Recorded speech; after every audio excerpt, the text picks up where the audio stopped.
Nicknamed Magic City, Billings, Montana is a fascinating city, especially considering it is the most geographically isolated city of its size in the contiguous United States.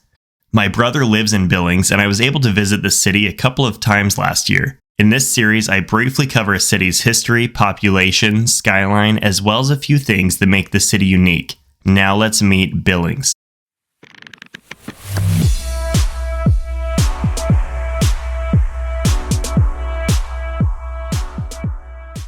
I always like to start by exploring how a city wound up being where it is today. Billings is located at the base of the Rimrock Cliffs along the Yellowstone River. Some of the earliest inhabitants of the area were the Bannock and later the Crow tribes. Lewis and Clark passed through and wrote about the area on their expedition in 1805, which I'll talk about more later in the video. About 77 years later, in 1882, the city of Billings was founded as a railroad town when the Northern Pacific Railway expanded westward. Almost overnight, Billings became a booming trade and transportation hub, earning the nickname of Magic City due to its rapid growth. The city's location on the Yellowstone River made it a key center for agriculture and cattle ranching, helping it grow into the largest city in the state of Montana. Today, Billings has a population of around 120,000, making it the 242nd largest city in the country on paper. I tend to prefer evaluating a city's size by its metro population, and Billings has a metro population of just over 190,000. This makes it the 236th largest metro in the country, just beating out Dover, Delaware. As I mentioned earlier, it's the most isolated city of its size in the contiguous United States, with the closest cities with over 100,000 people being Boise, Idaho, and Bismarck, North Dakota, which are both over 400 miles away. There are 6 colleges and universities in Billings, the most notable being Montana State University, Billings. I always enjoy evaluating a city's skyline as part of these videos, but with Billings, there really isn't much to talk about. Although its skyline is underwhelming, I think it's important to recognize that Billings' skyline still punches above its weight given the city's modest population.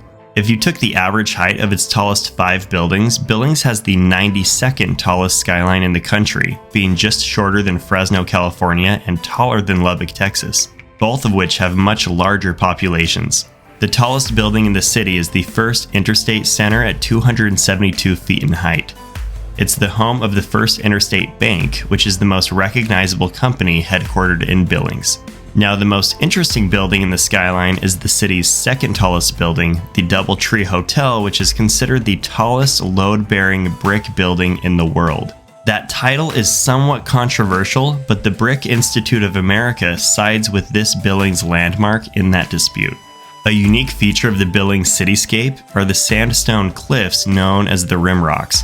The Rimrock Cliffs were once the shore of a massive, ancient sea, and today they provide a nice backdrop to the city. There are several interesting museums located in downtown Billings, starting with the Western Heritage Center. This museum is located in a beautiful Romanesque building that was originally built as a library. The museum is home to over 40,000 artifacts related to the history of the Yellowstone River Valley. The museum is on the National Register of Historic Places, as is the next museum that I'll mention, which is Moss Mansion. Moss Mansion is a stunning red mansion just on the outskirts of downtown Billings. The mansion is now over 120 years old and was designed by the famous architect Henry Janeway Hardenberg, who also designed several famous hotels in New York City, including the Waldorf Astoria and Plaza Hotel. Another Billings museum worth mentioning is the Yellowstone Art Museum.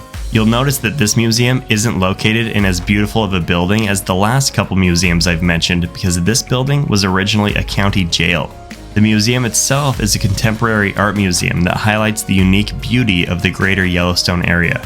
The museum has what's known as the Visible Vault, which is a publicly accessible storage facility for their art, which is something few art museums offer. Billings is a great city to have a museum focused on Yellowstone art, given that it's the nearest city of over 100,000 people to Yellowstone. From Billings, the quickest route into the park takes you on the Beartooth Highway, which is considered to be the most beautiful roadway in the country. It's nicknamed the Highway to the Sky, which is an apt nickname in my opinion. I drove it last year, and it's a breathtaking, albeit a nerve-wracking drive as you take switchbacks up to the top of the pass. Down the Yellowstone River from Billings is a national monument known as Pompey's Pillar. The Pillar is a large sandstone formation, but the reason that it's famous is because it has the only surviving physical evidence of the Lewis and Clark expedition. William Clark carved his name and the date into the sandstone, which still survives today. Pompey was Clark's nickname for Sacagawea's son, so he named the outcropping Pompey's Tower. And I'll wrap up this video by mentioning that 5 miles south of Billings is Pictograph Cave State Park. The largest cave in the park has ancient paintings or pictographs that are still visible. Some of these are over 2,000 years old, which is mind-blowing. The park is designated as a National Historic Landmark. Well, that wraps up my video about Billings. If you enjoyed the video, please give it a like and consider subscribing. Thanks for watching.